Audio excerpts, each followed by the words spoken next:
I'm Ross Atkins. This is Outside Source. President Trump has backed down in the arguments over his controversial immigration policy, which included separating children from their parents. The president made the announcement after meeting senior Republicans, and he said this. If you're really, really pathetically weak, the country's going to be overrun with millions of people. And if you're strong, then you don't have any heart. That's a tough dilemma. Perhaps I'd rather be strong. Search goes on for survivors on the Indonesian ferry that sank on Monday. 200 people are missing. And we're going to have the latest from the World Cup. Cristiano Ronaldo scored as Portugal won, and Suarez also got on the score sheet.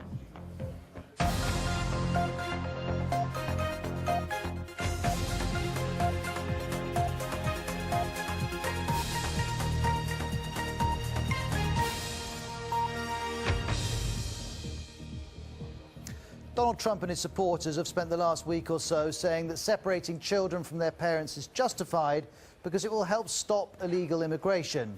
Now the president says he'll sign an executive order to reverse his own policy. The Republicans want security and insist on security for our country, and we will have that. At the same time, we have compassion. We want to keep families together. It's very important. I'll be signing something in a little while that's going to do that. And the people in this room want to do that, and they're working on various pieces of legislation to get it done. We know already over 2,300 children who've come across the border with their parents have been separated from. That's in less than a month since this policy began. And with this policy, all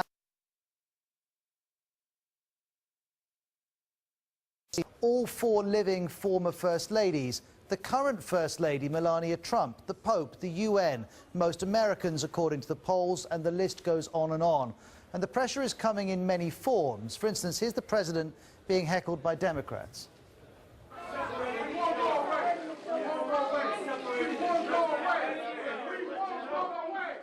Quit separating the kids. They're separating the children. Mr. President, don't you have kids? Homeland Security Secretary Kirstjen Nielsen has strongly defended this policy, but she's faced her own protest while out to dinner. Here's a video when demonstrators turned up, interrupting her at a Mexican restaurant in Washington, and they were shouting things like this. Shame on you! Shame! Shame! Shame! Shame! Shame! We've also seen protests. These pictures are from Philadelphia, where several hundred people turned out, and some, as you'll see from these pictures, clashed with police. They also spoke to the media. Every time I think this administration isn't going to sink any lower, it does, and this is one of those things that hits home. I have two young kids. I heard those videos and I saw those photos, and I just imagined my own children being ripped away from me. Well, Mr. Trump has consistently blamed the Democrats for this situation and said that he's just enforcing an existing law. But here's a BBC reality check on those claims. They're not true. There is no law that demands children are taken from their parents. This is a Trump policy, and he wants his party to take action on this issue of immigration. Here is the president with senior Republicans earlier at the White House, and they were discussing where they go from here. He wants help bringing in this zero-tolerance immigration policy in a way that works and is funded. Now, the Republicans have a bill that they will introduce for a vote on Thursday, but the Democrats have moved to counter this. They've announced a bill called the Keep Families Together Act, and this was Nancy Pelosi earlier. Once again, to say to the President of the United States, how low can you go? What is the measure of your character, your compassion, and your commitment to a better America, that you would advocate a policy that rips children from the arms of their parents, their mothers, and or their fathers? Well, let's bring in the BBC's Anthony Zerka live with us from Washington. And Anthony, we often talk about how the president doesn't back down when under pressure, but this is one which has gone a little differently. Absolutely.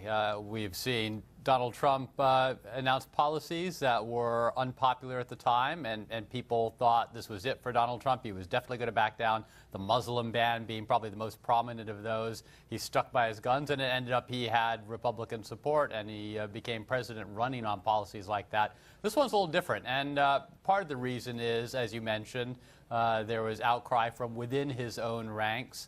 We have a midterm election looming here for Congress in November. And I think there were a lot of Republicans who are facing an uphill battle as it is to try to get reelected.